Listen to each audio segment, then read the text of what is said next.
career passport. Man, this career passport is really doing my head in. I mean, reflect on my time at Curtin University. It's a long time. So I need to go for a drive to really be able to think about what I want to say. Let's go.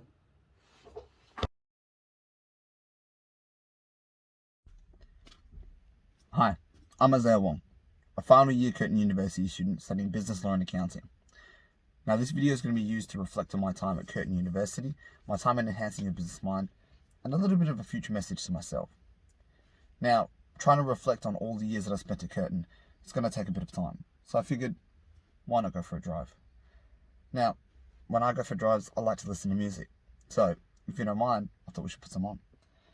And what better year to start with some throwback hits than 2014, my first year that I started at Curtin.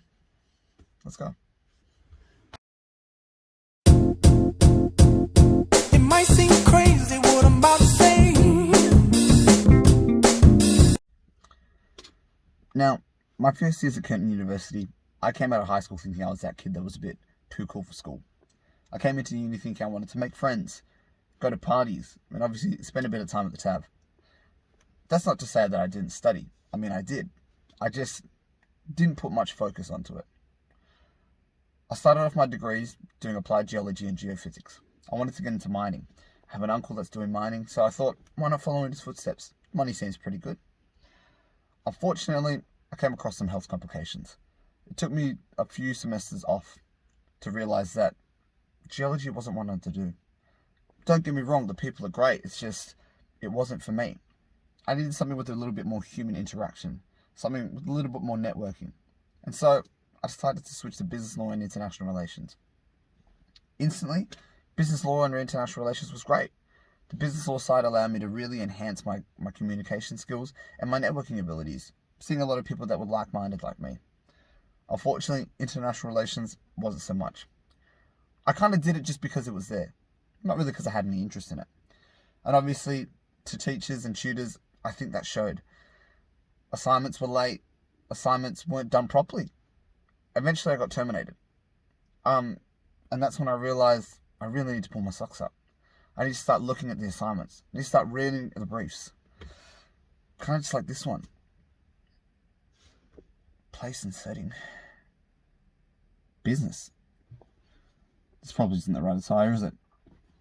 Well, that's kind of like how my university degree started off as. I didn't pay attention. I didn't read the brief. I thought, I'll be able to breeze through. How wrong was I? Let's take this back upstairs where there's a little bit more of a proper setting. We can really get into the nitty-gritty of my time at Curtin and really what it means to enhance your business mind. A few moments later. There we go. A bit more professional, huh?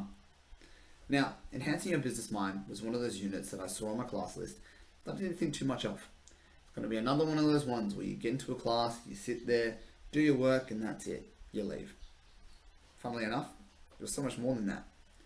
Enhancing your business mind did just that. It enhanced my business mind. Now, what does that really mean? In my current line of work, I do a lot of networking. I currently work as a hospitality manager at a yacht club. And from there, I meet a lot of people from different cultural, economic, even ethnic backgrounds. But I never really get to interact with them. I never get to pick their brain. I never get to see what they're about. Most of the time, I'm just serving them drinks and cleaning their plates. Enhancing your business mind allowed me to do that with people from different ages, socioeconomic backgrounds, cultural, and even ethical differences. It showed me the importance of teamwork, being able to get into a group of individuals that I know nothing about and trying to come to a group consensus. Now that's business. Funnily enough, we did something called an employability report. Now, an employability report is a report done to show you how employable you are to a future prospect. It looks at stuff like social literacy, emotional literacy, things like that. Now, as you can see, here's the results from my first one done at the start of the semester.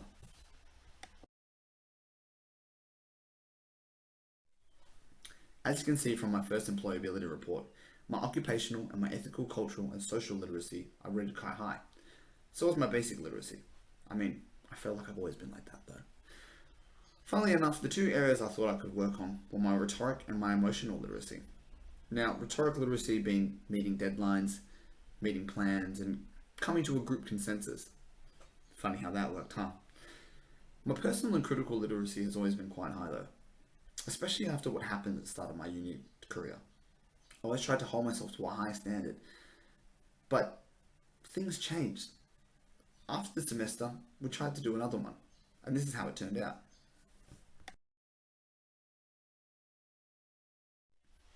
As you can see from my second employability report, some of the results had changed. Now, my basic literacy, as well as my ethical, cultural, and social literacy, remained quite much the same. They were both quite high. Funnily enough, my rhetorical literacy got better, or at least I like to think so. Working in a team definitely showed me the importance of having rhetoric literacy. I remember this task where we had to try to negotiate as union workers, and even when we had to try to work out who was who in an unconscious bias. Now, my personal and critical literacy also improved. I think that's where enhancing your business mind really helped. Funnily enough though, my occupational literacy got worse. But that's not to say that it was bad. Now, occupational literacy refers to how sure you are of what you want to do in the future. Now, you would think that this unit helped me decide, but it didn't. It actually posed more questions. It allowed me to explore more avenues of what I could do with my future, and we'll get into that a bit later. But first, let's look at what uni's taught me. Now, in all the years that I've been at Curtin University, it has taught me quite a lot. It's taught me that there really is real life application to all the things they're teaching us. It's taught me how to network, how to improve my confidence, improve my team working skills, yet also improve my ability to work independently. Now, would I like to return in the future? That's hard, maybe. I don't like to be too sure of anything. But I think it depends on where I am with my life and the motivating factors I have at the time. Now, looking at where I want to be with my life, there are two main plans that I've got. The first one, being my front plan, is to work FIFO. I currently have some work lined up. I have a mortgage to pay off. I've got rent to pay. And I've got a family to look after. So financially, that's probably looking like the best bet for me. After getting all that sorted, I would like to come back and work in an accounting firm. Again, I have a few lined up, so it wouldn't take me too long to try to find a job. Now, if that doesn't work, or I don't decide to do that, because there is still time, my second plan is to continue the internship I have at Centurion. I've been lucky enough to meet the CEO there and meet the CFOs and really talk and get to know them. It's been a great working experience. Now, that would only be a 9 to 5 Monday to Friday job. And I don't know about you, but I like my money. So I'll probably continue to work through the gig economy. Pick up some shifts on the weekend, maybe do some late night bartending shifts. It's all networking to me. Finally, a message to my future self. You're on the right track. Things will happen as they come into their own time, but there's nothing wrong with getting ahead with a bit of a push start. Continue networking, meeting all the people you have at this point, and continue taking the risks that you have. Remember what your childhood idol once said. You can live with failure. Everybody fails at something. What you can't accept is not trying.